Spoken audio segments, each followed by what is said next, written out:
আসসালামু আলাইকুম প্রিয় দর্শক, বাংলাদেশ সংক্রান্ত আন্তর্জাতিক বিভিন্ন ইস্যুতে যেখানে পররাষ্ট্র উপদেষ্টার মুখ্য ভূমিকা পালন করার কথা, আমরা তাকে কোথাও গত কয়েকদিন ধরে দেখছি না।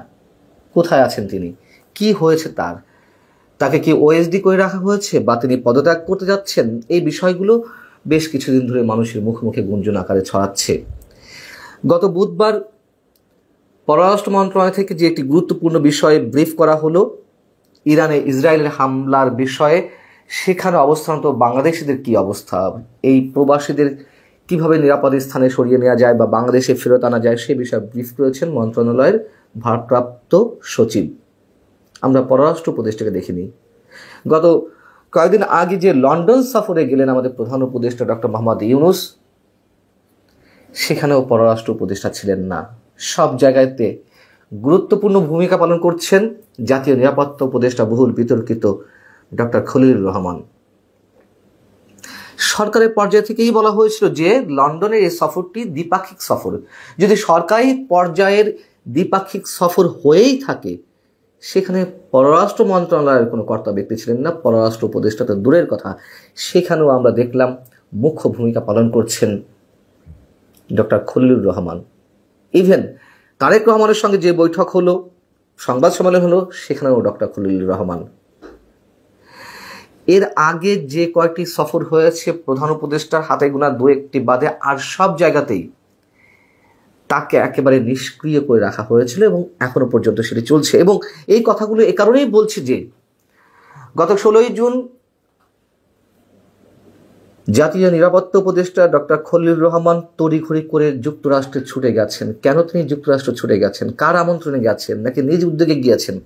আমরা সেসব বিষয় জানি না, তবে শোনা গিয়েছিল তিনি গিয়েছেন এবং সেটি প্রমাণ হয়েছে প্রধান উপদেষ্টার যেই সরকারি ফেসবুক পেজ, সেখানে ডক্টর খলিলুর রহমান মার্কিন উপপররাষ্ট্রমন্ত্রী মিস্টার ক্রিস্টোফারের সঙ্গে সাক্ষাৎ করছেন এমন একটি ছবি আপলোড করা হয়েছে। এবং তিনি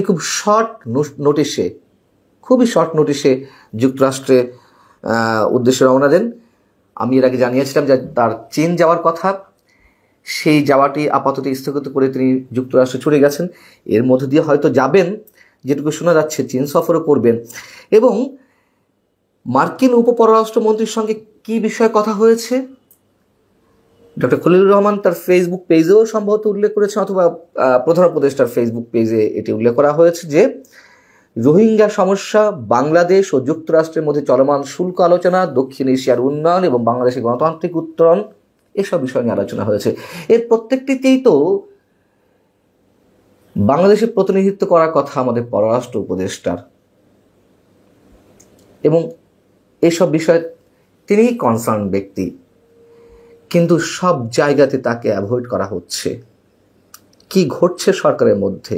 ডক্টর খলিলুর রহমান কেন এত বেশি নির্ভরশীল ব্যক্তি হয়ে পড়েছেন ডক্টর মোহাম্মদ ইউনূসের জন্য এত বিতর্ক থাকার পরেও? সেই প্রশ্ন অনেক মহল থেকে এর মধ্যে উঠছে।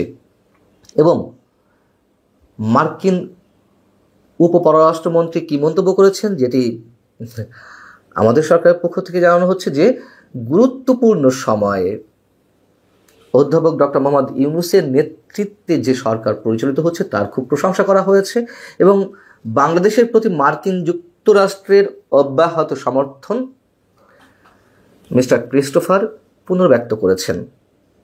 পুনর্ব্যক্ত তো করার কথাই।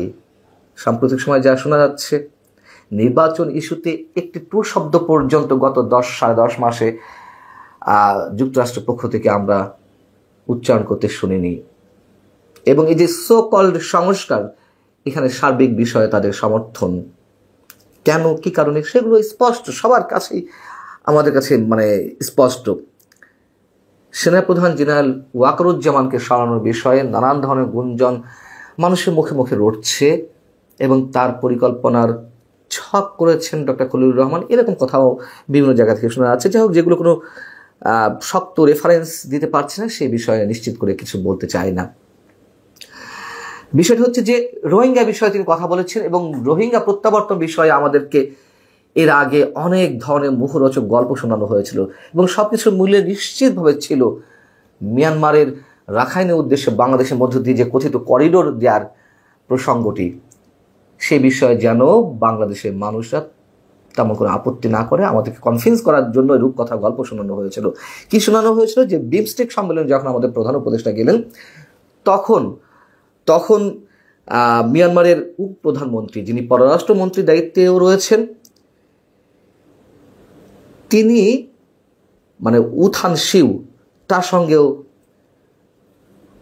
মিস্টার খলিলুর রহমান আলোচনা করেছিলেন এবং তাকে নাকি নিশ্চয়তা দেওয়া হয়েছিল যে 1,80,000 বাংলাদেশে আশ্রিত রোহিঙ্গাকে ফেরত নেওয়া হবে এবং পর্যায়ক্রমে আরও 70,000-এর লিস্ট তাদের কাছে রয়েছে এবং এর ধারাবাহিকতায় আরও 5.5 লাখ রোহিঙ্গাকে তারা ফিরিয়ে নেবে।